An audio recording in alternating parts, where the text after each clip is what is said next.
hours of work that employees say they were never paid for in cities across our area. For weeks, WRAL Investigates has been speaking with people who say their checks bounced from a Durham-based nonprofit they now believe is not legitimate. WRAL Investigates' Sarah Kruger has their warning for others. When I started hearing from people about this a couple weeks ago, I reached out to the Durham Police Department to ask if they were investigating. Now they confirm they are.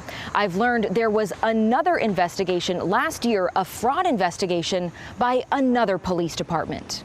We just thought this all was legit. A life-changing promise for Crystal Graves, a salary of $85,000 a year to run a community center and summer camp. I was hired as the executive director for the Durham location. A promise that was too good to be true. You have never been paid a dime. Not a dime. The company she says hired her, CJF America, is a branch of the Courtney Jordan Foundation. Graves says the group seemed polished at first. In hindsight, red flags were there. While CJF America is listed on the North Carolina Secretary of State's website, the foundation is not. The Courtney Jordan Group, Inc. was suspended by the Department of Revenue in 2017. I've reached out to ask why. Their websites are full of broken links and big promises from a man who proclaims to be one of the most influential philanthropists of his generation, with locations in Bangladesh, Sri Lanka, and the Philippines. Graves says she met Jordan because he hosted an event at the Durham public housing community where she lives. She says she worked from mid-May to the end of June, and that the summer camp did happen at a local church. And how much money should you have been paid for that? $10,142. And you were paid zero? Zero. All 36 plus of us. Graves showed us one of the paychecks she got. It was not even signed.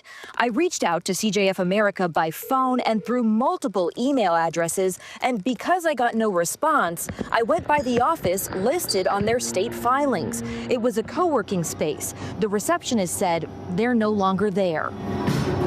I contacted the Durham Police Department, who confirms they are investigating reports of several employees not being paid.